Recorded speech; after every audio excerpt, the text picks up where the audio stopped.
Fraudcast, everybody. This is a weekly session that Vito and I host for folks in the e-commerce fraud and risk space. For you guys to have a consistent place to meet other folks who are, in similar roles as you across different industries. This is a really great space for you to come with questions. Tell us about, what you're working through in your day-to-day, what you have challenges with.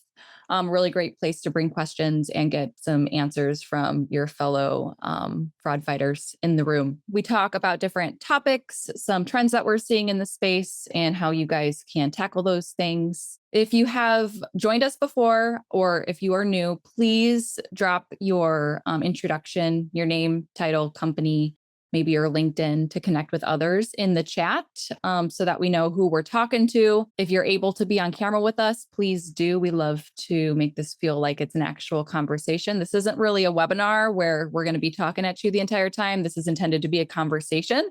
So if you're able to, please be on camera with us. We love it. If you're not able to, that's totally fine. You can hang out in the background as well. The chat is open. Feel free to post your comments, questions in the chat, or just come off mute and be part of the conversation with us at any point. That is totally welcome. A heads up, we do record these conversations weekly so that we could share it with folks who aren't able to attend at this time. And yeah, that's about it. So without further ado, I'm going to hand things over to your host, Vito. What is up, everybody? Happy Wednesday. My gosh, my golly, there's so much stuff going on, and it's good stuff.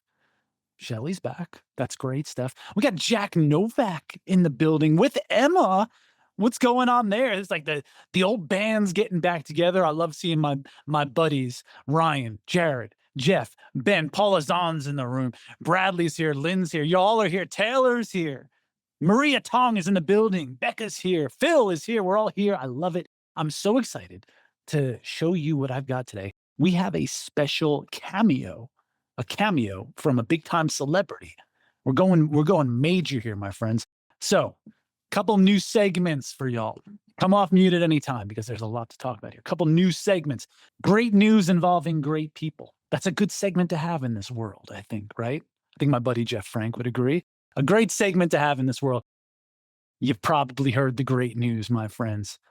Our friends, Alex and Jordan at Yofi, have done the big acquisition move. Amazing stuff. They're friends of the cast. Awesome people. You can't feel better when good things happen to good people. In honor of that, we had a celebrity come in to say some words of encouragement. So just turn your speakers up because you might not ever see this again. This is an A-list celebrity coming in to celebrate. Wow, damn, Jordan, Alex, Yofi team, what a beautiful day for you. Congratulations. Just have an awesome day. Wow, this is Chef Ramsay. Sorry I couldn't make it. Damn, have a great one. There's days in your career, my friends, where you're just kind of blown away. You're honored and you feel like you made it. They made it today. Alex and Jordan made it, but selfishly, I think I made it too when I've got this going on. So I don't want to pat myself on the back too hard with that big time get. So I wanted to give y'all a little dose of humble pie on my behalf. Ryan, this is where you come in. And by the way, humble pie is also the title of Gordon Ramsay's autobiography for all of you who are, I know, very interested in the space. I got a little email in my inbox from the good folks at Deduce today. Shout out Deduce. You probably run a great product, but I was roundly rejected from an upcoming roundtable. It's like a King Arthur kind of thing, I think. So, Shelly, you can weigh in on this. Ryan, I'd like to hear your 3 cents on it as well. Because is it true? I heard through the grapevine you were also roundly rejected. Yes. And funny enough, one of the first ones registered, I believe. And I forwarded it to Vito right away. And then pleasantly this morning, got the same email, Vito. And I was feeling a little petty. So I wrote back to the heads of marketing. I love the collaboration, but very off-putting to, you get the invite, it's exciting, and then all of a sudden the day before, it's like, oh, your cookies are terrible. You're not welcome at the bake sale. Yeah, I got my spats ready. I shined my cummerbund. Like I was going to be spiffed out, man. Yeah. And I was so excited for this King Arthur's round table. Fresh turtle wax up here for me. I was ready to go. Dude, you get to see Mars. Shelley, are we being petty, or is this a daily dose of humble pie that we need to have on this planet? I think everybody deserves a daily dose of apple pie, but the day before an event, that's just rude. Like, that's just straight up. It's like when somebody cancels a meeting 5 minutes after it started. Like, oh, I'm sorry, I found something more important or somebody more important to take your place. And it's so weirdly worded. Like, it appears your experience and expertise fall outside of the specific focus of this event. And they've decided to revise the attendees list. So did you revise the attendees list because you changed the focus, or did you change the focus because the attendees weren't going because of their focus? Yeah, I mean, my CV just has like scrimshaw expert. I read Moby Dick 10 times, so maybe they got a point here, but we're going to run with that. It's good to have a little humility in life. All right. And so I'm appreciative of that. Shout out Chef Ramsay too. So Ryan, me and you will think about this later on, commiserate, frustration, loves commiseration, how that song went, I forget. Final segment, drum roll depot. All right. Because good news with good people, good news with y'all. Okay. And us. Get your camera phones out, my friends, because Jen and I have created a Slack channel just for the squad, just for the gang. It's not just, all of my like chicken pictures from the coop. There's a bunch of them though. I'm going to warn you on that. It's a place where I will be sharing everything that I'm seeing up to the minute and vice versa, because y'all are seeing things from different angles in e-commerce. Y'all are seeing plenty of wild stuff. And think about all the questions that we typically have on here. Hey, what do I do about this? Hey, I'm feeling some sort of way about that. Here's where you can do it in real time. There's also opportunities to share vacation pics from Little St. James or wherever else you've been over the weekend, And yeah, it's just going to be a nice place to do this in real time, but not just to hear my dumb voice, like to get some actionable stuff and to bounce ideas off each other in real time. So I did the QR code. So if it doesn't work, you can blame me. I think it works. Try it out. You just kind of plug your email, and any email you want. It doesn't need to be your corporate email. It could be, your AOL, your Hotmail, whatever you got. And we go from there. So I'm very excited to see this group rocking and rolling on the old Slack. Finally. Feel free to add like team members, share it with them as well. We're hoping that you guys could use this space through the holiday to kind of see, like, tap into, hey, are you guys kind of seeing this popping up? Kind of like we do in the Fraudcast, but you could have access to this all the time, not just on Wednesdays. Well said. Please, Jenna, come off mute more often. Yeah, the link that you'll get out of this, you can easily just throw wherever you want. So have at it, have fun, and look forward to seeing you there. It's going to be a blast. Finally, the big record labels came a-calling, my friends. This band is going on the road, playing sold-out shows, Wrigley Field, my friends. Nippon Budokan live. Cheap Trick reference there. You can find us on Spotify. You can find us on Apple Podcasts. You can find us where all fine podcasts are hosted. And you'll find yourselves there too, by virtue of taking part in this. So think about that when you come off mute. Not to scare you, but think about maybe you want to shout out something. Maybe you want to say happy birthday to someone. It will live in perpetuity on the interwebs, my friends. So all kidding aside, though, there's plenty of great stuff. We had awesome conversations with people like Brian Davis. We've had awesome conversations with Kelly Anderson, so many other people. They live there. You can listen to them. You can share them around if they're helpful to you. And if there's anything else you'd like to see on there, put it in the Slack channel and we'll work on it from there. So those are the announcements for this week. Before I get into the nitty gritty on this nasty bin attack that I'm seeing, how's everyone feeling? What's going on? What are y'all thinking? I am very, very, very, very excited for everything we've got going on and for everything our friends have going on. It's just a cool time to be alive. We needed this after everything we talked about last month, right? The Wheel of Fortune, to quote Boethius, prepare yourself as you're on the heights, that you may come down on my spokes, but trust yourself that I shall raise you up again. Let's talk about bin attack fraud spikes that I've seen in what I'm calling bellwether industries. We're not talking elections here, but bellwether industries. What happens in electronics and luxury goods and the outdoor space tends to trickle into the others. It's just a matter of time. You can argue that what happens in electronics is like first and foremost, because if I've got stolen credit card, if I've got stolen payment instruments and stuff like that, no matter what you're selling, which is definitely pretty cool stuff, I probably want that fancy iPhone first and foremost, or I probably want like a new computer or whatever first and foremost. So we see a 20% plus spike in fraudulent activity, fraud pressure, even fraud chargebacks in these industries for the month of September. And as you know, for all my chargeback experts in the room, shout out Emma, September is hardly earned out. We can hardly say we really know what happened in September. Here's what I'm seeing, and here's some detail around it. Stop me if you heard this one before. You're gonna be like, Vito, that's so dang obvious. Like, why am I listening to you talk about it? But Bank of America Visa cards, beginning 440066. I've got an example of one right here. They say don't bring your credit card onto the internet, but this is my old credit card. Why? This credit card got stolen a couple months ago, and they shipped me a new one with a new number. But look at that bin, 440066. I should have known this was coming, my friends. Now, once you start looking into 440066, you'll find out it is one of the most common bins on Earth. So you're going to be like, dude, thanks. Cool. Like there's a trillion transactions on this. Of course, some of them are going to be bad, but I've got some supporting information to show you what's going on in this fraud spike. AVS response codes. Again, just bear with me. You're like, dude, what, AVS? No? Oh, crazy. I would have never expected AVS was off, but in at least half of them, we have AVS mismatch or just not a full match in AVS. That allows us to start slicing the pie a little bit. So show me this bin, show me AVS mismatch. Then this is a little more interesting, all right? Buyer account age. Null buyer account means in this context, guest checkout. Either guest checkout or 0 day, which is like newly created buyer account, that accounts for 60+% of this fraud. So, okay, new to you buyers on this very common Bank of America Visa card, shout out, on or with AVS imperfections, but also half of them are on proxy IPs.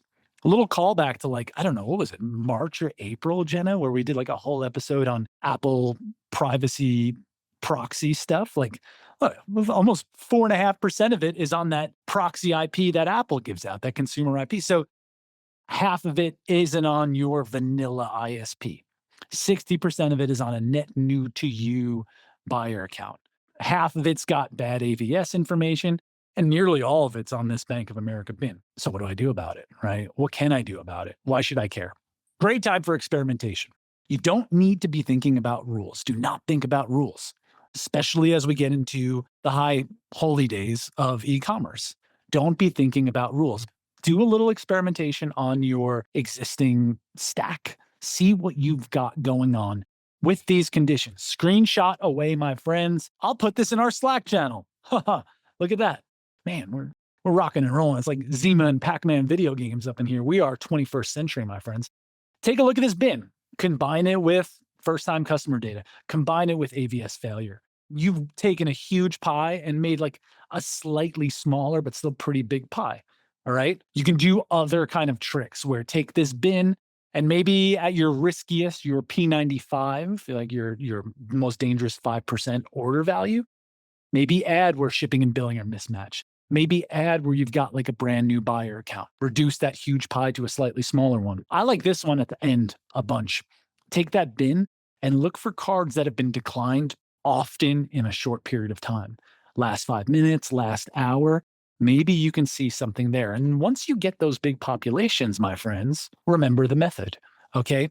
Because if I could just put that criteria as a filtration unit, as a measure of filtration, and I get myself a pretty good vintage in terms of traffic that is indeed earned out, then I can start adding other criteria to it.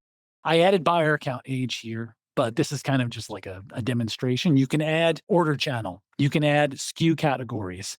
You can add IP billing distance. You could do it anything you want. Just add to it and then see where your granular bars are at in terms of approval rate and loss rate.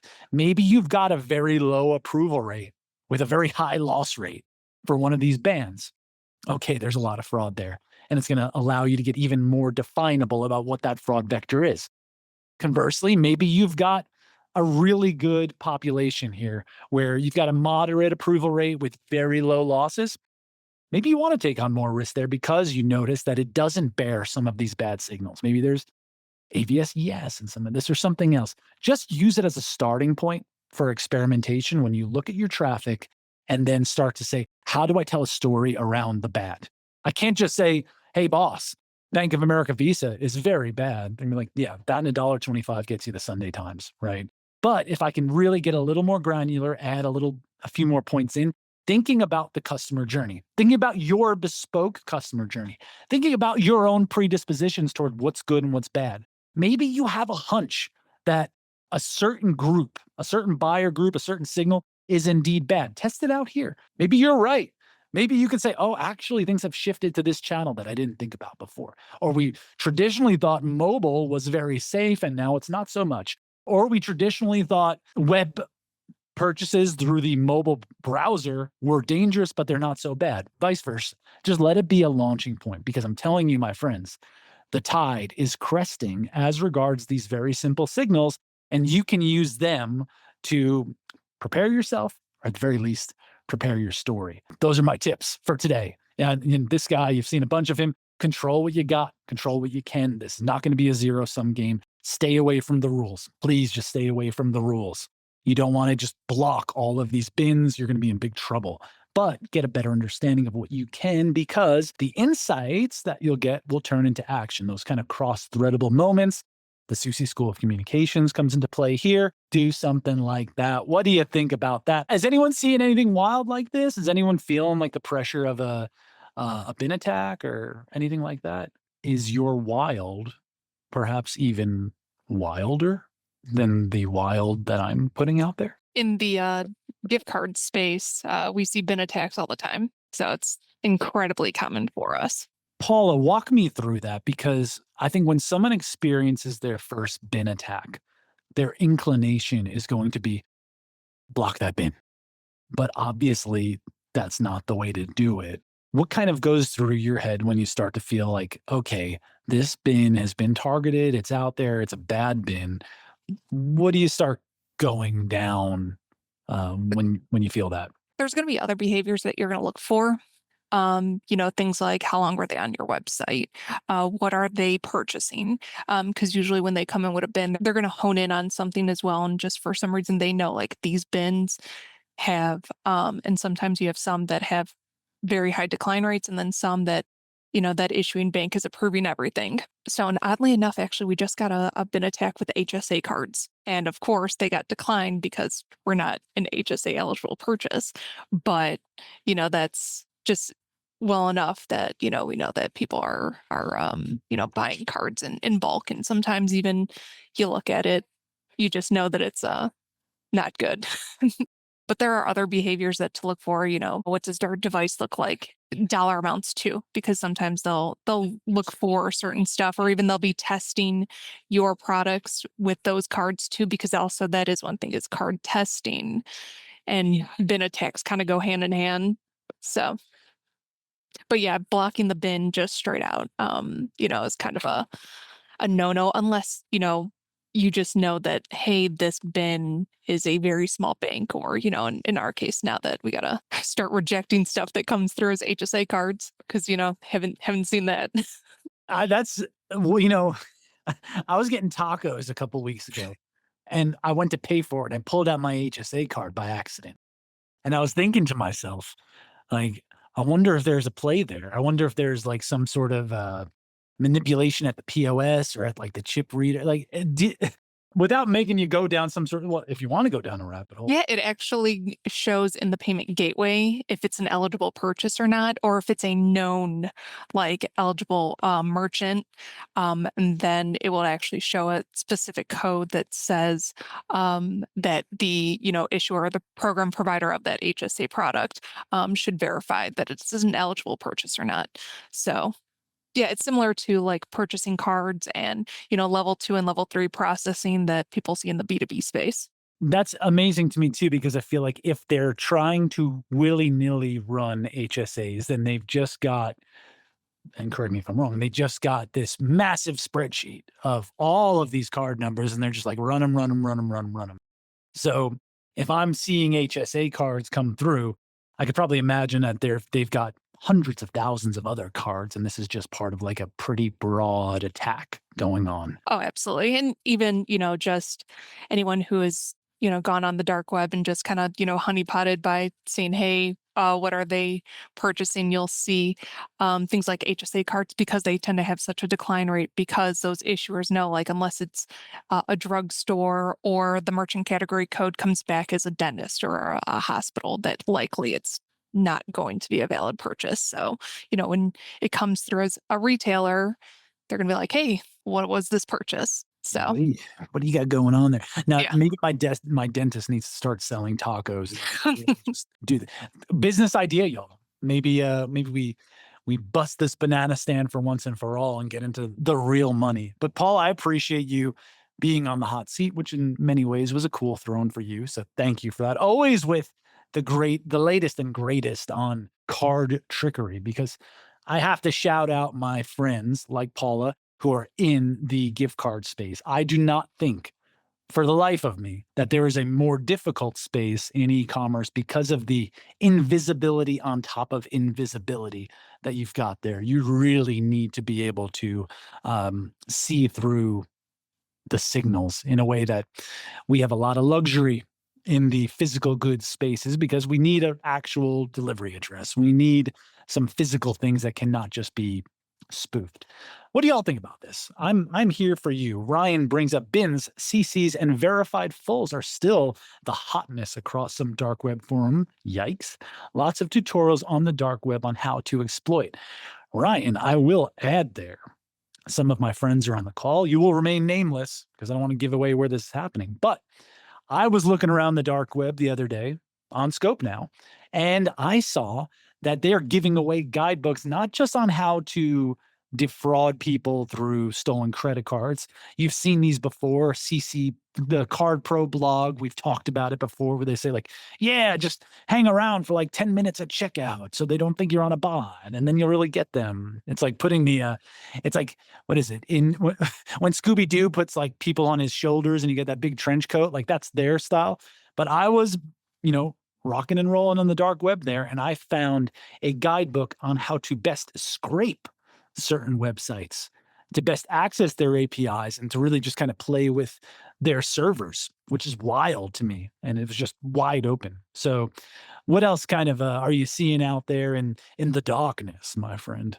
I like Jared's comment there. Jared, that's hilarious, because that is such a funny trend to see, especially with the young people. Like, I'd say young people age between, we'll call them 20 to 23, turning these tactics into songs. Like, this Punch Made Dev guy is such a dork. Like, some of his songs are on card swiping, testing, setting up, what was the one? It was, I can't think of the word.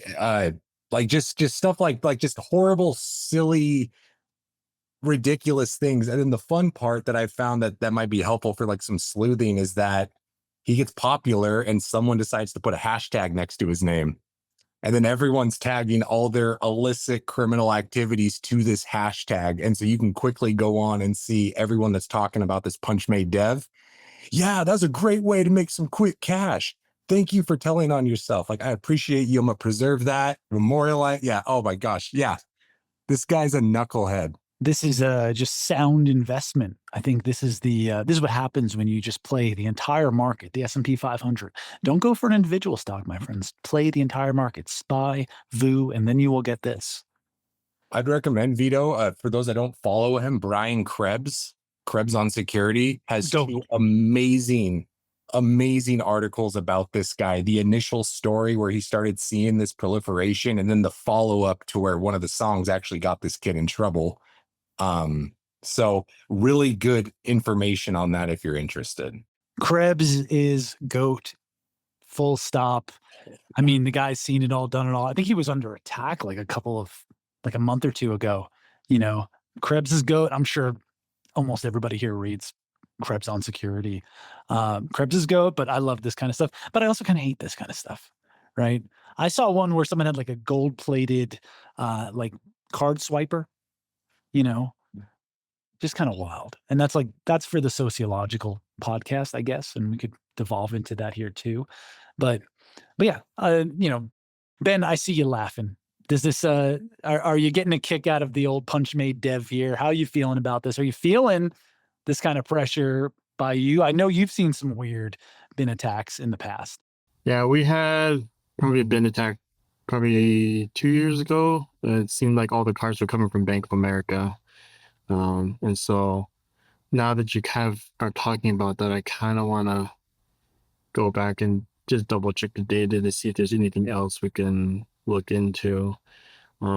Way we addressed it at the time, it just looked like credit card testing, and they're ordering specific products that we can write rules to address right away. So, but looking at that slide earlier, you were talking about doing a screenshot. I mean, that I never thought to really like go into bin specific with certain numbers and then try to add more other stuff to go along with the rules to look for maybe more specifics. So if I look at the data from back then, maybe there's something else to consider, maybe for the future or other future scenarios.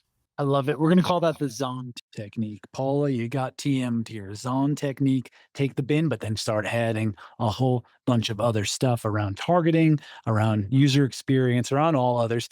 And it doesn't need to be a rule. It doesn't need to be a rule. It just needs to be like an investigatory move. We are journalists at the end of the day. We're here to tell the who, what, when, where, why, and how around what's going on so that we can spin it into actionable insights, be revenue optimizers and not fraud hammers. I don't know why I keep playing around with this thing, but I guess that is the topic of today, right? These dang Bank of America cards. I got a question for y'all. And I just genuinely want to know what you think about this. What is your sentiment around retiring rules? Because the more I talk to people, and people who are a million times smarter than me in this industry, the more I talk to them, the more they're saying, if you've got a rule that is in place for more than 90 days, its efficacy is gonzo. Like it is, you're just shooting yourself in the foot. But then we say that in like in this academic sense, oh yeah, that makes sense. That's great. But then when we're faced with that rule right in front of us and there's that big red button that says delete me, we're like, do I do this? Do I not? Like, talk me through. Like, how do you, is anyone here just like a rule killer? Like, do you just say, yeah, gone, goodbye, no remorse? Or do you see these as like pets where you want them around for a very long and beautiful time? I want to hear from you. I think you have to continually test it. So when we were thinking of rules, I would have rules and report it, and that would only send me these things. Well, there were outliers. And so you need to go back in and create one of those situations and see if it hits it. That's what we would do constantly. So if we come up, I think we assessed our rules like every other month because it was people were learning. And okay, let's go in. And so create the scenario that you think is new that was not on the report and see if it pops up and see if the rule is effective. Just constantly go back and reassess because sometimes those fraudsters are smarter than the average bear. To double click on that, Shelly. So when you say to test, we're going to say, I've got rule A, and rule A is supposed to stop this group of chargebacks. However, I'm seeing a chargeback that got approved, got in, and it had this different element to it, or these multiple different elements to it. If I then add these elements to the rule, or if I run this against the rule, will it catch it? Answer is going to be no. Will anything else catch it? Answer is going to be no. Therefore, how do I optimize it? Is that like your thought process? Yeah, basically. Yeah, it's just going in and making sure that you're optimizing it and changing it as things flow. Like obviously I work with a vendor who handles that, but I send them stuff like this got through and it shouldn't have. And they're like, ooh, our AI model didn't catch that. I'm like, well, turns out I'm smarter than your AI. So then I kick that back and say, well, then fix it. Okay, great. And so then we kind of layer on those pieces, but also being cautious that you're not getting too much caught in that rule. And then the net is too fine and you're not letting the good things through. One of those examples, Jared, great ad here. If you're blocking Proton mail. I remember when I was a young fraud analyst and we saw Proton mail and we said, that's bad. We even saw QQ.com and 163.com and said, there's no good that can ever come out of that. Then we realized folks in China are good and they want to buy things And maybe they're not going to have a chargeback, but they're using 163 or QQ. And then we realize that this buyer base in e-commerce, this broad buyer base that we have, maybe some of them are a little privacy conscious, and that's not a bad thing either. So Proton Mail has really changed in terms of just like, well, yeah, I mean, Jared, talk me through this, because did that serve as a sea change in your thinking? Because one of the sea changes in my thinking, and I think this whole industry's thinking, has been around bots. I'm not going to go into an agentic tirade here, but bots are now good. And when you came into this game, when you were in like the 101 and they just got done playing pomp and circumstance, and you're walking down the aisle and the fraud leader takes the thing on you, the tassel on your mortarboard, and puts it over here, and you're now christened as a fraud analyst. You know, we started to think that, well, if it's bot, it's bad. If it's 163, it's bad. If this is bad. Are you feeling a sea change, not just in email addresses, but elsewhere? Yeah, not just email addresses, but like go back to Proton Mail. It's kind of like, it's more of abuse of their system. So like if you pay for their like premium access, you get like unlimited aliases. So like the fraudsters were stealing credit cards, getting the premium access and getting unlimited aliases. So really had to like remove that rule, because Proton Mail is like a very popular secure email client. Another thing that we had to really pivot on was like VPNs. They've become more and more popular even within the past few months. Just because a user is using a VPN, like typically, like you look at the distance from IP address, the shipping address, the billing zip to the shipping address, and if like the IP address was like wild or in a different country or something like that, like it would be easy to think it was fraud. I mean, I personally use a VPN for everything. And where I live, there's no server in my state, so I have to go to another state. So if I were to order something, it could look suspicious. So just thinking about like what I do, and well, I'm not a fraudster, like, and then like explaining that to the rest of the fraud team. And it's funny, I don't know if you were here for the tirade I had on my father. My father is a salt of the earth guy. Like, he still watches VCR, but he's got a VPN too. Another weird thing, I'm out here on the ranch.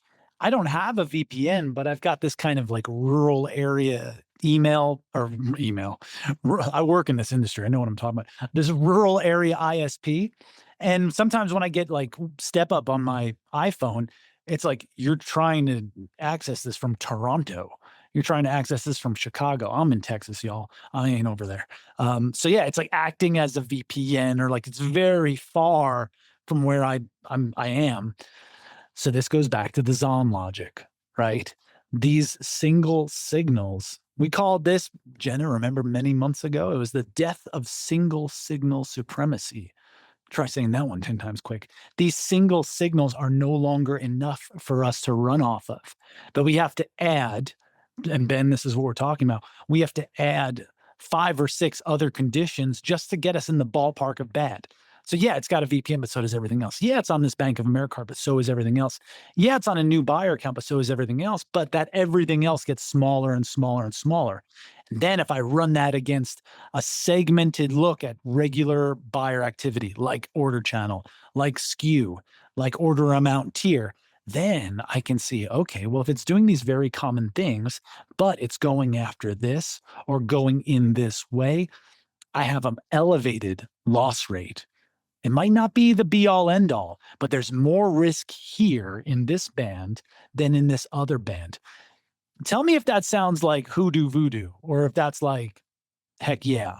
I would love to hear that from you, because I talk about these bands, I talk about loss rate, but sometimes I don't know if I'm just over my skis, so to speak. Lynn, what do you think about this?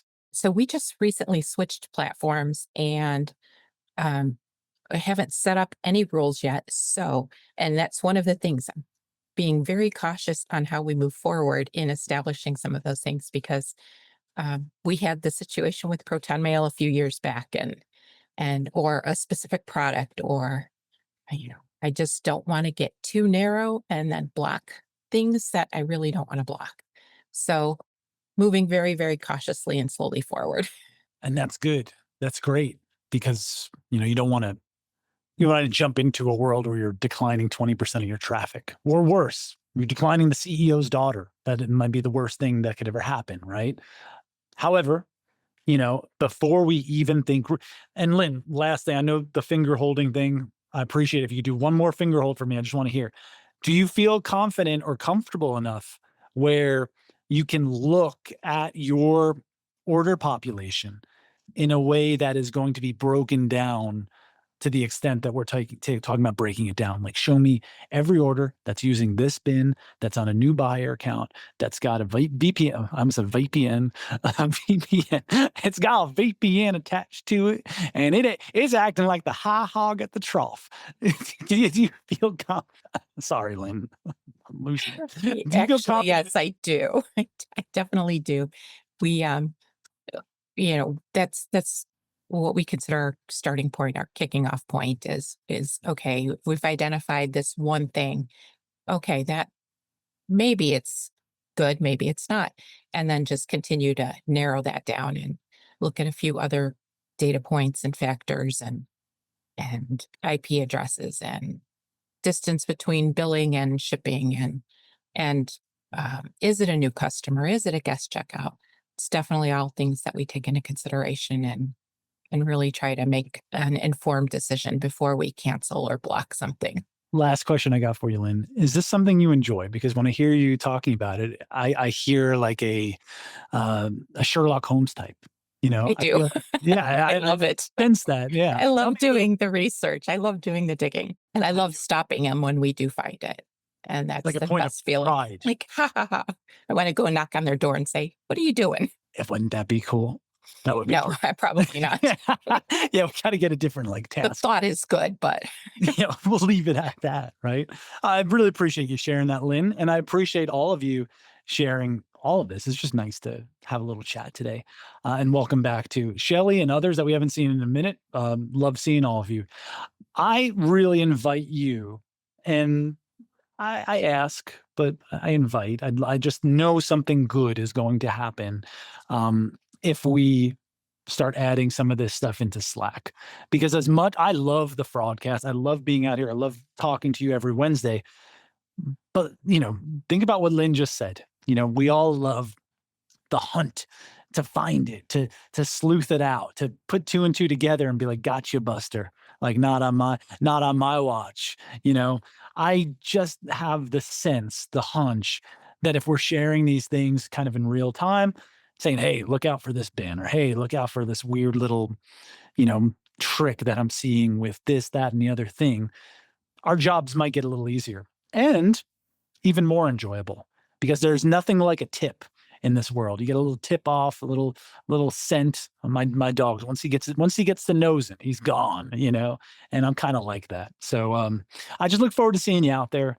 And I really invite you, when you're out there, to add in requests. If there's something you want to see covered on the Fraudcast, this is not, can you tell that it's not very polished? Can you tell that, yours truly here is kind of just rocking and rolling? I don't know, maybe. I do pay a lot of money for those cameos that come through. So I will take any sort of donations you got, because Gordon was not a cheap get to record that little bit. So anyway, look forward to seeing you there. Thank you for coming out. I hope you have a blessed and beautiful rest of your week. We're getting so much closer to the holidays, my friends, and not the spooky holidays of Black Friday, Cyber Mondays, but like the vacation holidays, maybe, like the ringing in the New Year holidays, maybe. So just keep thinking about that. I'm putting like blankets on the bed, expecting it to get cold when it's still like 85 degrees out here, but that's just kind of where my head is at. I blabbed a bunch. You're the best. Thank you so much. Jenna, you got any parting words for us? Thanks, everybody, for joining us. I love seeing you every week. We love seeing all of you. Have a beautiful week. You'll find us on the Slack. Can't wait to see you there. Spotify, Apple Podcasts, Slack, MTV, World Star Hip Hop. You know where to find us. Be good, y'all.